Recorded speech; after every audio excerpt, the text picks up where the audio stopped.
Here we go. Quick pelt grinding tutorial. First of all, you need something like this. You see, when I teleport, I'm right clicking on this menu. In alternative, you can use Bug Froggy mod right here. I keybinded that to R. You click here and private island. But if you use the right click on the mouse, you can keep your left hand on the keyboard, so it's a bit faster. Once you go to island, you want something like this, and boom, you're back in the mushroom gorge. And that's pretty cool because it's the fastest way to get there. So recap, pretty important. You have to have this setup first because it works swimmingly. You see? This is the first setup to pelt grind. And then you can start doing the thing. First of all, you just go forward. There are like 5 different locations. You start going from here. The cooldown from the mod is bugged. You need a chat trigger CT module. You need Trevor HUD. And that's it. Basically. You go here, take the task. While it talks, you can also move around and do that. Open the chat here. So there are like 5 different locations. One is the settlement. You always want to take it. You quickly go back here. You jump on this roof. And from here you should be able to see the mob. Always. If you go back 30 seconds after. If the mob dies randomly. Let's see if we get a new location. See, here's the cooldown up there. Now, as soon as it passes 30 seconds, yes, you can take a new one. Now, the mushroom gorge is the biggest area, so usually you wanna skip it. You could take a quick look. Usually, when there is a mushroom gorge mob, it can spawn, that I know, in 3 locations. One is down here. Simple enough. The second location is back here in this corridor looking thingy. Or the third and most obvious one, it's up there. Usually most of the time it spawns in this area.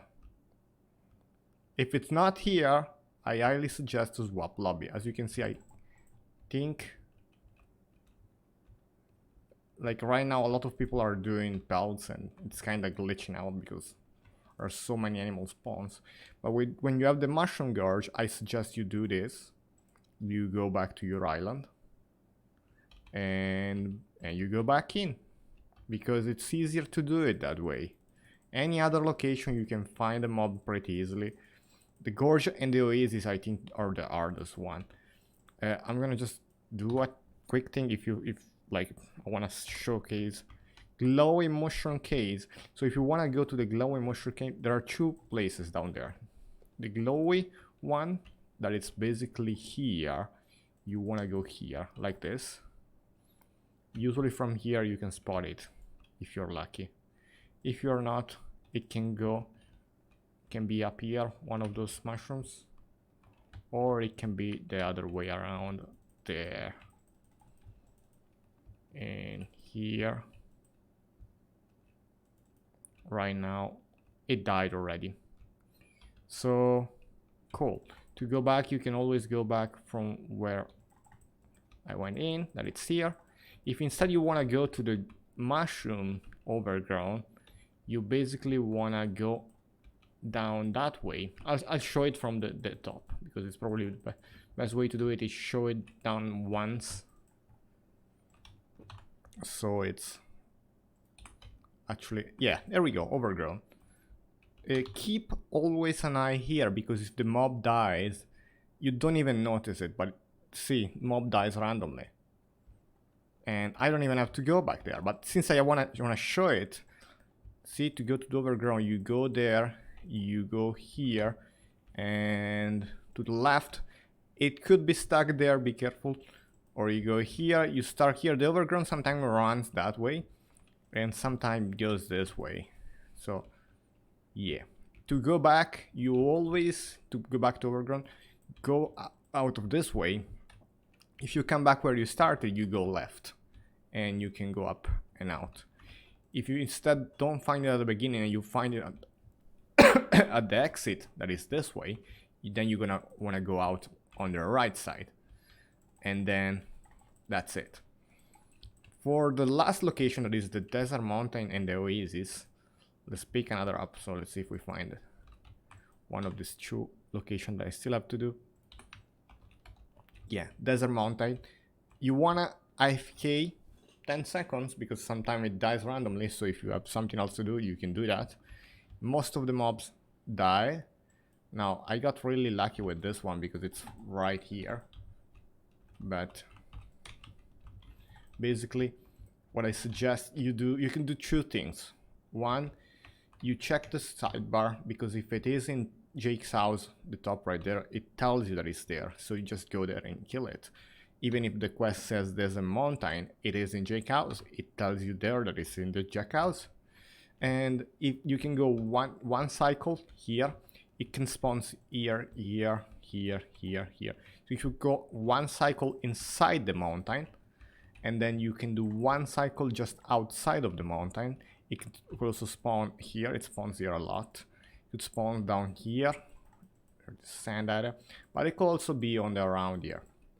Now the oasis one is the most tricky one because it's also a bit big. You could reset it like the gorge, because the gorge is very huge as an area, like 3D verticality. You might want to just reset that one, to be honest. The oasis, you can do a quick check like this on the side. We have two areas. One is up here, bam. When you check this area, if you find it, good. If you don't, you go back. Then you check down here, this little second oasis. Then it could also be behind here, because see, some mobs are just the edge right there. It could also be here. It could be here in this area. The edge right there. Could be here. It could be here. I suggest you go on top of this bridge and look like this, and then you look like that. Then it could also be here for the oasis, because it's running this way sometimes. And the final spot that it can be, we have here this little batch this way, right here. Or it could also be inside here. As you can see, we have some mobs of other players. All the way to this spot. This is where you find the oasis one. That's it. And yeah, get your trapper crest. That's how you get pelts for it. Thank you, Finn, again. Bye.